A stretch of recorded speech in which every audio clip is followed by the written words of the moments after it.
ইরানের Islamic revolutionary guard corps বা IRGC সতর্ক করে বলেছে, ইরানের বিরুদ্ধে নতুন করে হামলা হলে যুদ্ধ মধ্যপ্রাচ্যের বাইরে ছড়িয়ে পড়বে। যুক্তরাষ্ট্র ইসরায়েলের বিরুদ্ধে সাম্প্রতিক সংঘাতে তারা এখনও নিজেদের সব সামরিক সক্ষমতা ব্যবহার করেনি বলে দাবি করেছে আইআরজিসি। এর আগে মার্কিন প্রেসিডেন্ট ডোনাল্ড ট্রাম্প বলেছেন, কোনো চুক্তিতে পৌঁছানো না গেলে ইরানে আবার হামলার প্রয়োজন হতে পারে। এদিকে ওয়াশিংটন ও তেহরানের আলোচনায় অগ্রগতির কথা জানিয়েছেন মার্কিন ভাইস প্রেসিডেন্ট জেডি পেন্স। তবে যুদ্ধবিরতির 6 সপ্তাহ পরও দুই পক্ষের আলোচনা কার্যত স্থবির রয়েছে। এদিকে হরমুজ প্রণালী বন্ধ থাকায় বিশ্বজুড়ে জ্বালানি সংকট আরও গভীর হচ্ছে। ইরানের প্রেসিডেন্ট মাসুদ পেজিশকিয়ান বলেছেন, যুক্তরাষ্ট্রের কাছে কোনোভাবেই আত্মসমর্পণ করবে না ইরান। অন্যদিকে ট্রাম্প বলেছেন, ইরানের কাছ থেকে সমঝোতার বিষয়ে সঠিক জবাব পেতে তিনি কয়েকদিন অপেক্ষা করতে রাজি আছেন। পেজিশকিয়ান বলেন, কূটনৈতিক সমাধানের জন্য তাদের পক্ষ থেকে সব পথ খোলা রয়েছে। তবে তিনি সতর্ক করেছেন, জোরপূর্বক ইরানকে আত্মসমর্পণে বাধ্য করাটা একটা অলীক কল্পনা ছাড়া আর কিছুই নয়। অন্যদিকে মার্কিন প্রেসিডেন্ট ডোনাল্ড ট্রাম্প স্পষ্টভাবে জানিয়ে দিয়েছেন যে কোনো চূড়ান্ত চুক্তি স্বাক্ষরিত না হওয়া পর্যন্ত ইরানের উপর আরোপিত অর্থনৈতিক নিষেধাজ্ঞা শিথিলের বিষয়টি তিনি কোনোভাবেই বিবেচনা করবেন না। এছাড়াও কোনো সিদ্ধান্ত নেয়ার ক্ষেত্রে তিনি তড়িঘড়ি করতে রাজি নন এবং প্রয়োজনে তিনি আরও কয়েকদিন অপেক্ষা করতে প্রস্তুত আছেন। এদিকে হরমুজ প্রণালীতে একটি বিশেষ নিয়ন্ত্রিত সমুদ্র অঞ্চল প্রতিষ্ঠার আনুষ্ঠানিক ঘোষণা দিয়েছে ইরান। এর ফলে এই অঞ্চল দিয়ে যে কোনো আন্তর্জাতিক বাণিজ্যিক জাহাজ পারাপারের ক্ষেত্রে ইরানি কর্তৃপক্ষের কাছ থেকে অনুমোদন নিতে হবে। রাজনৈতিক সংকটে পড়েছেন ইসরায়েলি প্রধানমন্ত্রী বেনিয়ামিন নেতানিয়াহু। স্থানীয় সময় বুধবার ইসরায়েলি পার্লামেন্ট বিলুপ্তির প্রাথমিক একটি বিল পাশ হয়েছে। এর মধ্য দিয়ে ইসরায়েলে আগাম নির্বাচনের পথ প্রশস্ত হয়েছে। কোনো বিরোধিতা ছাড়াই 110 জন আইন প্রণেতার বিপুল সমর্থনে ইসরায়েলি পার্লামেন্ট ভেঙে দেওয়ার প্রাথমিক বিল পাশ হয়েছে। ইহুদি দলগুলো জোট সরকার থেকে সমর্থন প্রত্যাহারের ঘোষণা দেওয়ার পর রাজনৈতিক পরিস্থিতি নিয়ন্ত্রণে নিতে ক্ষমতাসীন জোট নিজেই এই বিলটি উত্থাপন করে। তবে প্রাথমিক অনুমোদনের মাধ্যমে ইসরায়েলে আগাম নির্বাচনের পথ প্রশস্ত হলেও একটি চূড়ান্ত আইনে পরিণত হওয়ার আগে সংসদীয় কমিটিতে পর্যালোচনা এবং নেসেটে আরও 3 দফা ভোটাভুটির প্রয়োজন হবে। আগামী অক্টোবরের নির্ধারিত নির্বাচনের আগেই সেপ্টেম্বরে এই আগাম নির্বাচন অনুষ্ঠিত হতে পারে। রাশিয়ার প্রেসিডেন্ট ভ্লাদিমির পুতিনের বেইজিং সফরে বহুল আলোচিত ও কাঙ্ক্ষিত power of Siberia 2 gas pipeline চুক্তিটি অধরাই রয়ে গেছে। দুই নেতা দ্বিপাক্ষিক বাণিজ্য ও প্রযুক্তির ক্ষেত্রে 20টিরও বেশি চুক্তি সই করলেও গ্যাস প্রকল্পের মূল্য, সময়সূচি ও অর্থায়নের মতো গুরুত্বপূর্ণ বিষয়গুলোর কোনো সুরাহা হয়নি। তবে ক্রেমলিনের পক্ষ থেকে জানানো হয়, পাইপলাইনের রুট ও নির্মাণের ধরন নিয়ে একটি সাধারণ বোঝাপড়ায় পৌঁছানো গেলেও গ্যাসের দাম, নির্মাণ ব্যয় এবং বাস্তবায়নের সুনির্দিষ্ট সময় রেখার মতো গুরুত্বপূর্ণ বিষয়গুলোর মীমাংসা এখনো বাকি। তবে বিশেষ বিশ্লেষকদের ধারণা, এই আলোচনা চূড়ান্ত রূপ নিতে আরও কয়েক বছর লেগে যেতে পারে। এদিকে এই চুক্তির বিষয়ে এখনো কিছু জানায়নি চীন।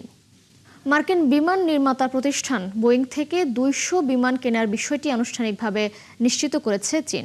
গত সপ্তাহে বেইজিংয়ে মার্কিন প্রেসিডেন্ট ডোনাল্ড ট্রাম্প এবং চীনের প্রেসিডেন্ট শি জিনপিং এর বৈঠকের পর এই ঘোষণা আসে। স্থানীয় সময় বুধবার চীনের বাণিজ্য মন্ত্রণালয় জানিয়েছে, চুক্তির আওতায় বিমানের ইঞ্জিন, যন্ত্রাংশ ও বিভিন্ন উপাদান সরবরাহে নিশ্চয়তা দেবে যুক্তরাষ্ট্র। পাশাপাশি দুই দেশ গত অক্টোবরে হওয়া শুল্ক যুদ্ধবিরতি আবারও বাড়ানোর দিকেও কাজ করবে।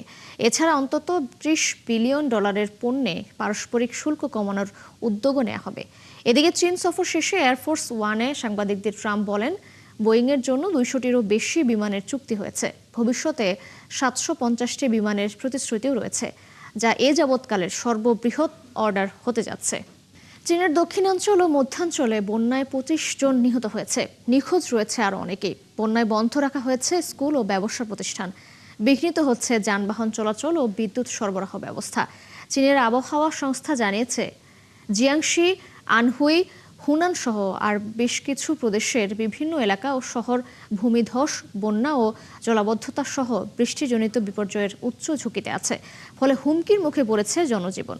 আরও জানাচ্ছেন দেওয়ান মুবাশশির হোসেন। টানা বর্ষণে যেন পানির নিচে ডুবে যাচ্ছে চীনের বিস্তীর্ণ জনপদ। কোথাও তীব্র স্রোতে ভেসে গেছে যানবাহন, কোথাও আবার ঘরবাড়ি ছেড়ে নিরাপদ আশ্রয়ে ছুটছেন মানুষ। বিপর্যস্ত হয়ে পড়েছে স্বাভাবিক জীবনযাত্রা। দক্ষিণ ও মধ্যাঞ্চলে ভয়াবহ বন্যা আর ভূমিধসে এখন পর্যন্ত প্রাণ হারিয়েছেন বেশ কয়েকজন। নিখোঁজ রয়েছেন আরও অনেকে।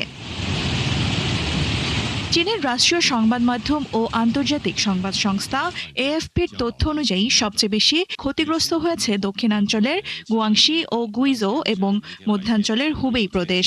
অনেক এলাকায় বন্ধ রাখা হয়েছে স্কুল, ব্যবসা প্রতিষ্ঠান ও স্থানীয় পরিবহন ব্যবস্থা। বিদ্যুৎ সরবরাহেও দেখা দিয়েছে বড় ধরনের বিঘ্ন। গুয়াংশি প্রদেশে ভারী বৃষ্টির মধ্যে কৃষক বহনকারী একটি পিকআপ ট্রাক নদীতে পড়ে গেলে অন্তত 10 জনের মৃত্যু হয়। অন্যদিকে গুইজো প্রদেশে বন্যা ও ভূমিধসে প্রাণ গেছে আরও কয়েকজনের। এখনও নিখোঁজ রয়েছেন অনেকে।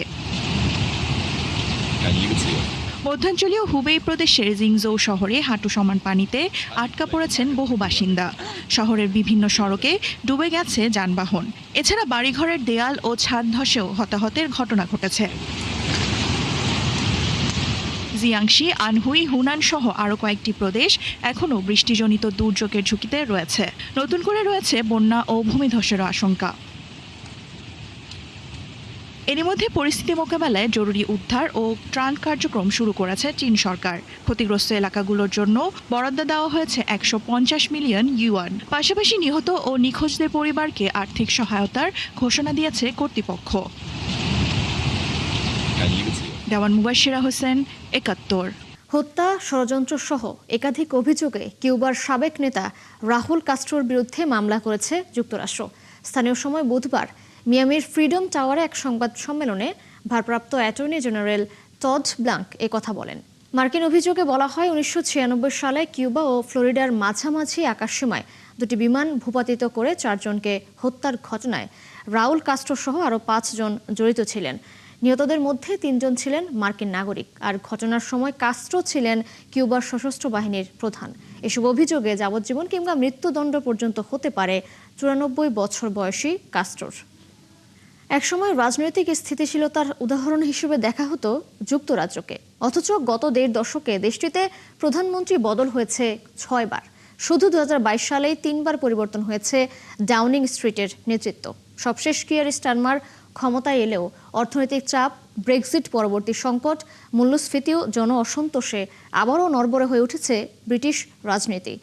বিশ্লেষকরা বলছেন, দীর্ঘমেয়াদী নীতিগত বিভাজন ও বৈশ্বিক সংকট দেশটির রাজনৈতিক স্থিতিশীলতাকে বড় চ্যালেঞ্জের মুখে ফেলেছে।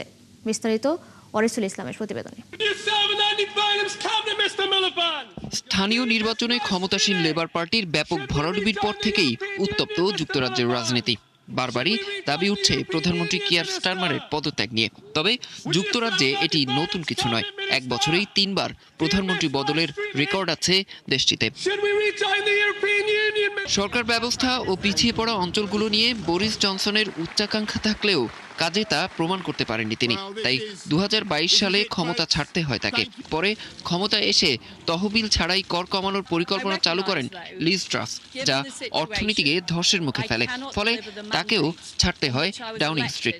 পরে ঋষি সুনাক যখন দায়িত্ব নেন, ততদিনে ব্রিটেনের মানুষ রক্ষণশীলদের নিয়ে ক্লান্ত হয়ে পড়েছে। ফলে 2024 সালের নির্বাচনে ক্ষমতা পাননি সুনাক, আর এখন চাপে রয়েছেন কিয়ার স্টারমার।